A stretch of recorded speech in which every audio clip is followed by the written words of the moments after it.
Magandang hapon mga bata. Magandang hapon, teacher. Magandang hapon mga bata. Magandang hapon, teacher. Meron tayong tatalakayin ngayong bagong paksa, pero bago iyan ay meron muna akong mga katanungan sa inyo. Ano kaya ang ginagamit ng mga kasangkapan ng inyong mga magulang sa pagtatanim sa bukid mga bata? Marites? Sa tingin ko po, teacher, ang ginagamit ng ating mga magulang sa bukid ay tulad ng regadera.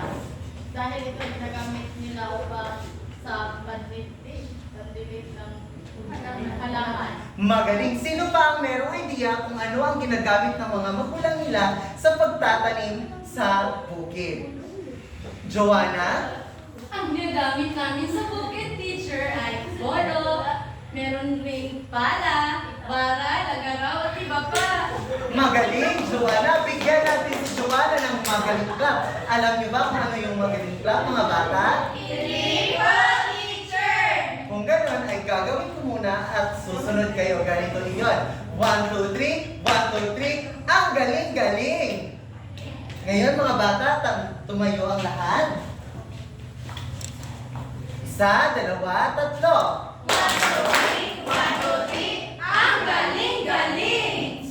Ngayon, mga bata, sino pa ang makapagbibigay kung ano ang kanilang ginagamit sa pagtatanim sa bukid?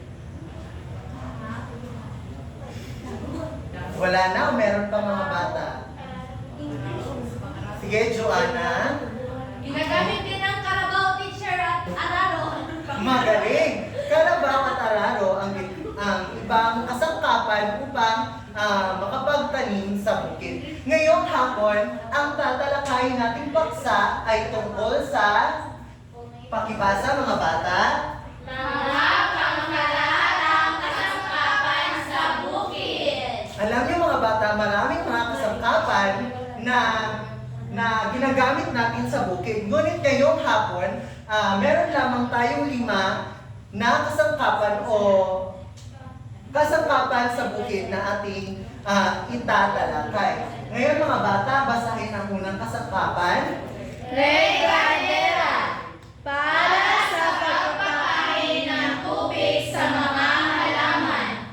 Ang regadera daw ay para sa pagpapahid ng tubig o pagdidilig ng mga halaman sa bukid. Ang pangalawa, pakibasa mga bata. Kahit para sa pagpupul ng damo, maliliit na sanga, mga ani tulad ng palay. Ang kahit daw, ito ay para sa mga palay, sa damo o pagputol nito sa palay o sa damo sa ating bukirin. Ngayon, ang pangatlo, Maliit na piko, para sa pagbuhukay ng maliit na butas para sa buto o punla at para sa lumiwas sa paso.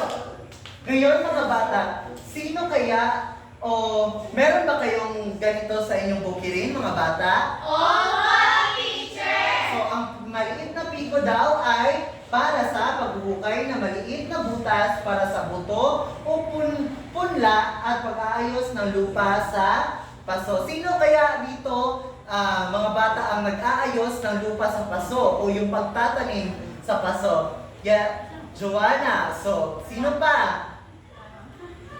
So, kayo no, meron kayong ginagamit na maliit na piko para sa pagtatanim na halaman. At pang-apat, pakibasa mga bata. Lusong, para sa pag-aayos ng lupa, pag-alis ng damo at paghiwalay ng malaking bato sa lupa. Kung ganun, sinong merong ganito sa kanilang bukid? Kami! Magaling, meron kayo nito? Yes. Para saan ito mga bata? Para sa balay. Abigail? Para saan ito? Magagamit Hanso? din yan para sa palay, teacher, para Ilan? Magaling, sino pa? Yung iba, galing. Minsan, teacher, ginagamit namin yan sa pagkuha ng damo. Magaling. Ang lusong ay ay para sa pag-aayos ng lupa at pag-aalis ng damo at paghihiwalay ng malaking bato sa lupa. Ngayon, ang panglima, pakibasa mga bata. Araw para sa pagbubungkay ng lupa, pag-alis ng damo at paggawa ng daanan para sa tubig. Sinong merong ganito sa kanilang bukid? Kami, teacher! Ano ang ginawa nyo sa araro sa bukid? Binubungkal Ang lupa! magaling binubungkal ang lupa. Ang araro daw ay para sa pagbubungkal ng Lupa! Pag-alis ng damo at paggawa ng daanan o daluyan ng tubig sa bukid. Ngayon mga bata, ano nga ang limang kasangkapan na ating itinalakay ngayong hapon? Regadera, karet, maliit na piko, lusong, araro. Kung ganun mga bata, ano kaya ang kahalagahan nito sa pagtatanim natin sa bukid? Cherry Ann, Teacher, ang mga kapabigat mo yan ay napaka-importante sapagkat hindi natin matatapos ang ating mga gawain magtatanim at napapadali nila din ito ang proseso ng ating pagtatanim.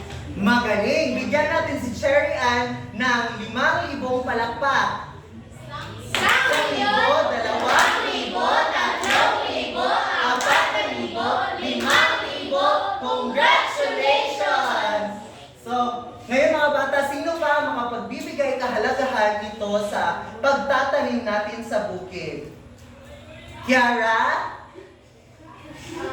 Mahalaga din po ito, teacher, tuwing nagtatanim ito na tayo sa bukid kasi mas napapadali po natin ang sa lupa, teacher.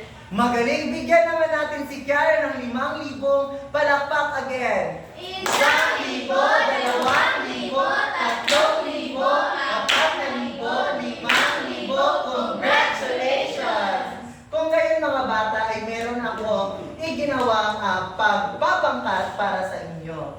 Ngayon, papangkatin ko kayo sa 3 pangkat at gawin nyo ang ating pangkatang gawain. Magbilang mula kay Micaela. 1, 2, 3, 4, 1, 2,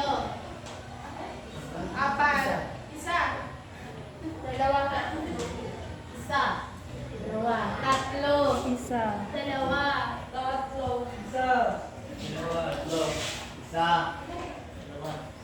Para sa unang pangkat, dito ang unang pangkat. Ang pangalawang pangkat, para dito. At ang pangatlong pangkat naman ay para doon. Sige, magpunta lang kayo sa inyong mga pangkat.